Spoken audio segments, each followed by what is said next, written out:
자, 그럼 그 이외에도 김수영 교수님, 소득주도 성장과 일자리가 있는데 흥미로운 게 저도 그때 제가 뉴스를 하면서 정확히 기억하는데 소주성을 하고서 빈부격차가 최악이 나온 거예요.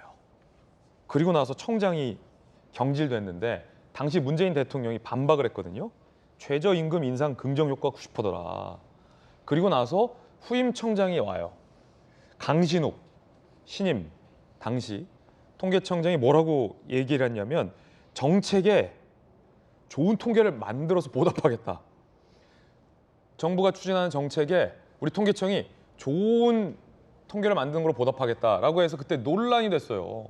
그리고 전임 황수경 통계청장이 경질되면서 이임식에서 통계가 정치적 도구가 돼서는 안 된다라는 알쏭달쏭 의미심장한 발언을 딱 날리고 경질되셨거든요.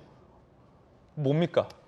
소득 주도 성장이라는 게 이제 소득을 늘리면은 또 소비가 늘어나기 때문에 선순환이 돼서 경제가 살아난다 뭐 이런 이론이거든요. 그런데 사실 그게 맨 처음에 도입될 때 그런 식으로 최저임금을 갑자기 올려버리면 아예 고용주들이 사람들을 고용하지 않기 때문에 그 최저임금을 받는 그런 사람들, 그러니까 저소득층이 오히려 타격을 받는다라는 주장들이 많았죠. 그리고 실제로 가계 동향 조사를 해봤더니 그 빈부격차가 훨씬 더 커진 걸로 나온 겁니다.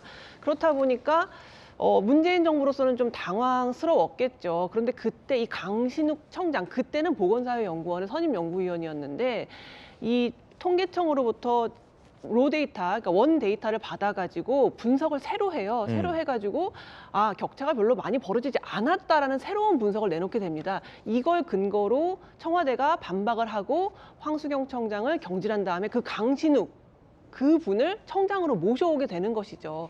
물론 통계라는 게 굉장히 애매합니다. 조작이냐 마사지냐의 경계가 좀 불분명하거든요. 뭐 표본을 어떻게 추출하느냐 혹은 변수를 뭘 넣느냐에 따라서 뭐 그게 늘어났다가 줄어났다가 약간의 뭐 레인지는 있습니다만 이것이 일어나는 과정을 보셔야 되는 거죠. 왜 그렇다면 황수경 청장을 그렇게 전격 경질해야만 됐는지, 그리고 황수경 청장이 그 사임할 때 정치적으로 통계가 이용되지 않게 하기 위해서 노력했다라는 말을 했는지, 그리고 또 다음 후임이 바로 그 강신욱이라는 그분, 그 문재인 정부의 정책이 굉장히 좋았다라는 것을 분석했던 바로 그 사람이 통계청장으로 왔고, 마침 통계청장으로 뭐라고 얘기했냐면 자기가 좋은 통계를 만들어서 보답하겠다라는 말을 했다라는 건 굉장히 그 과정이 아주 좀 의혹이 짙은 것이죠. 사실 이 통계라는 거는 학자의 양심에 맡겨야 되는 거거든요. 뭐 이렇게 보면 이게 맞을 수도 있고 저렇게 보면 저게 맞을 수도 있는 것입니다. 그렇기 때문에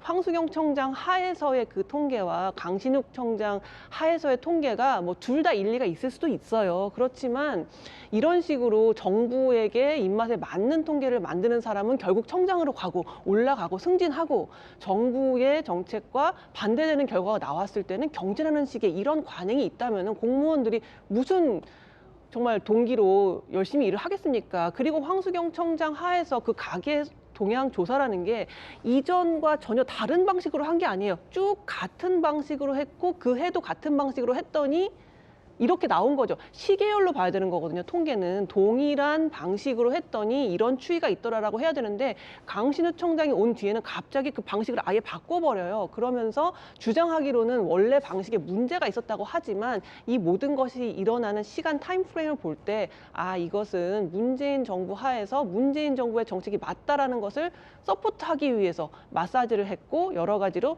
조작까지는 아니어도 그러한 조치들이 있었구나라는 걸 충분히 의심할 만한 상황이라고 저는 생각합니다. 김수영 교수님 의견이었습니다. 정책에 좋은 통계로 보답하겠다라는 발언, 듣기에 따라서는 뭐 통계 만들겠다는 거냐라는 의심으로 들릴 수도 있지만, 또 듣기에 따라서는 열심히 통계해서 좋은 결과 나와서 서로 윈윈하자라는 통상적인 의미일 수도 있습니다. 그때 당시에 발언 준비되어 있습니다. 통계청장에 임명된 안치입니다.